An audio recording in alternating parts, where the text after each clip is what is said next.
يا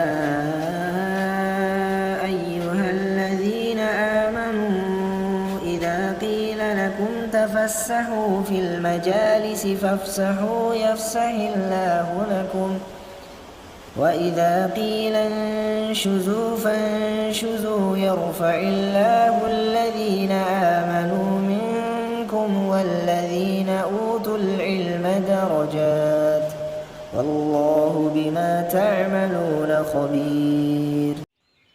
Minta ruqyah tidak bisa masuk surga tanpa hisab.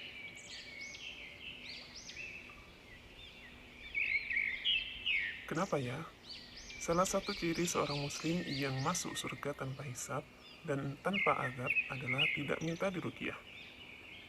Sebagaimana dalam hadis yang menjelaskan ciri mereka yang kelak akan masuk surga tanpa hisab dan tanpa azab.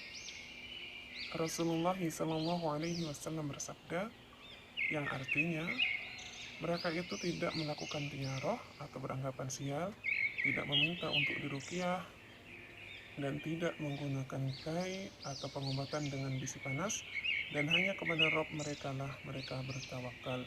Hadis riwayat Bukhari. Mengapa meminta diruqyah bisa menyebabkan seorang muslim menjadi tidak termasuk dalam golongan yang masuk surga tanpa hisab dan tanpa azab? Pendapat ulama. Yang pertama, maksud minta diruqyah di sini adalah minta diruqyah dengan ruqyah syirkiyah, yaitu ruqyah yang mengandung kesyirikan.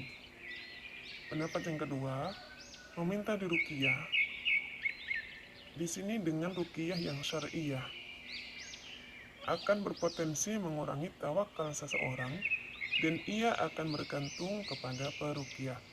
Ia merasa apabila tidak diruqyah oleh si fulan atau ustadz fulan, maka tidak sembuh. Padahal hakikat ruqyah adalah doa. Seharusnya ia lebih berhak untuk berdoa kepada Allah Subhanahu wa Ta'ala. Berikut adalah penjelasannya. Pendapat yang pertama, maksud minta diruqyah di sini adalah minta diruqyah dengan ruqyah syirkiyah yang mengandung kesyirikan. Lafaz hadis adalah lafaz umum, yaitu meminta diruqyah. Bisa saja mencakup ruqyah syar'iyah dan ruqyah syirkiyah. Terdapat hadis yang mengkhususkan atau takhsis bahwa yang dimaksud meminta diruqyah pada hadis ini adalah ruqyah syirkiyah. Rasulullah SAW bersabda yang artinya, tunjukkanlah kepadaku ruqyah kalian, tidaklah mengapa ruqyah yang di dalamnya tidak mengandung syirik. Hadis riwayat Muslim. Fatwa dari Al-Lajnah Ad-Daimah juga menjelaskan bahwa meminta diruqyah hukumnya mubah apabila ada semacam konsekuensi tertentu dalam syariat, tentu tidak dekat ke makna mubah. Meminta didoakan dan meminta diruqyah, keduanya hukumnya mubah. Meninggalkan keduanya dan tidak bergantung dengan manusia serta melakukannya sendiri itu lebih baik. Fatwa Al-Lajnah. Kedua, meminta diruqyah dengan ruqyah syar'iyah akan berpotensi mengurangi tawakal seseorang dan bergantung kepada peruqyah. Syekh Saleh bin Abdul Aziz Al-Syekh menjelaskan, yang artinya karena meminta ruqyah akan menyebabkan hati cenderung atau ketergantungan hati kepada peruqyah sampai ia bisa menyangka peruqyah adalah penyebab kesembuhannya. Inilah maksud menafikan dalam hadis tidak minta diruqyah, karena manusia terkait ruqyah bisa jadi hati mereka lebih bergantung pada mereka, pada para peruqyah, daripada pengobatan kedokteran atau sejenisnya.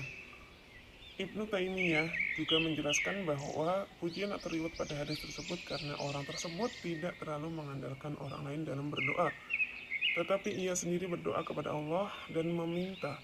Beliau, yaitu Ibnu Taimiyah, berkata, pujian bagi orang yang tidak meminta diruqyah pada orang lain karena ruqyah itu semacam doa, hendaknya ia tidak meminta orang lain untuk didoakan. Majmu' Fatawa. Hal ini merupakan kesempurnaan tauhid dan iman seseorang, yaitu hamba Allah kepada Rabb-Nya. Ia bersandar dan berharap.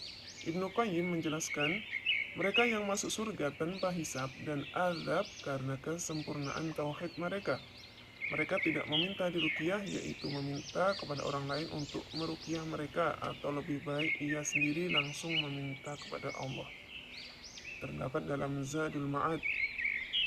Dari kedua pendapat ini, yang lebih menenangkan adalah kita berusaha sebisa mungkin tidak meminta diruqyah oleh seseorang, tetapi hendaknya kita meruqyah diri sendiri dan langsung meminta kepada Allah di waktu dan tempat yang mustajab. Barakallahu fikum. Allahu a'lam bissawab.